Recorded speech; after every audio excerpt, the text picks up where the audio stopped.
I almost threw my entire life savings into the fire, and that fire was a shiny gold bar. I thought I had found the ultimate safety net, but I didn't realize that from the very start. That safety was a carefully packaged trap. My friends envied me for making a smart investment. Bankers praised me as a master of wealth preservation. But deep down, I knew the truth. Every penny I spent was buying a fairy tale, a false sense of security.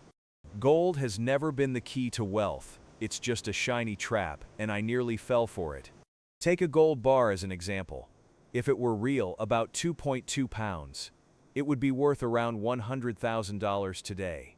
To be fair, gold does have its uses. It's in electronics, medicine, safety goggles, wiring, and cell phones.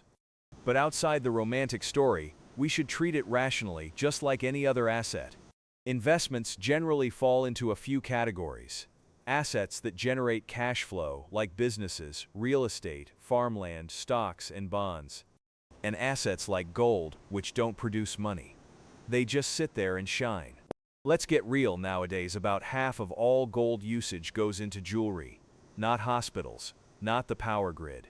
Think about the cycle: blasting rock, mining, processing dirt, smelting, casting bars, shipping, and locking most of it away in vaults. All that effort, mostly for a pretty decoration or psychological security. Here's the problem with the gold is safe story. Safe from what? Inflation? Well, sometimes. Protect you from a stock market crash? Most of the time, no. Financial crisis, maybe. But mostly it's just a comfort blanket. Many people buy gold not for returns, but to stop feeling anxious. Historically, gold swings have been much bigger than most imagine. In 1979, it jumped 126%, and many thought they had found an always safe asset. But from the 1980 peak to 1999, it dropped 62%. If you bought at the top, you might have waited a full 20 years, just to get back to your original purchasing power. 20 years. Enough time to build a career, have kids, pay off a mortgage. But your gold might still be spinning in place. So if you're hoping gold will make you rich in the long run, you're setting yourself up for disappointment.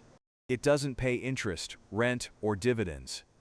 It just sits there quietly while you project your hopes onto it. It has value, yes, but it's limited. Its real role is to provide a psychological buffer in uncertain times. Buy too much, and it becomes a burden itself. A practical approach is simple. Before buying gold, write down one sentence.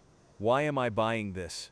Income protection, inflation hedge, peace of mind, diversification, speculation. Pick only one. Don't try to let it solve every problem.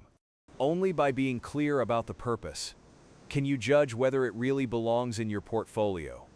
The difference between two approaches is stark. Some people see news headlines screaming gold is soaring and panic buy.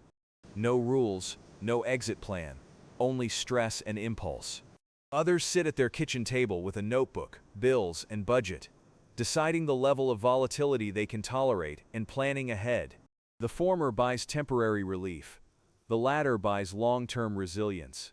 Only the latter approach truly brings peace of mind and compound growth. So I'm not saying gold will make you rich.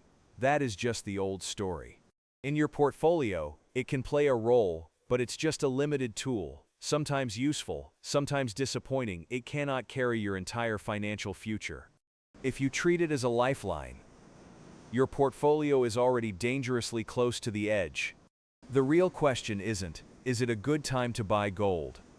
The real question is, what is my portfolio missing today?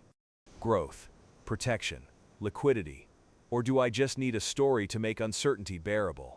Figuring that out before buying any asset matters far more than staring at a shiny gold bar.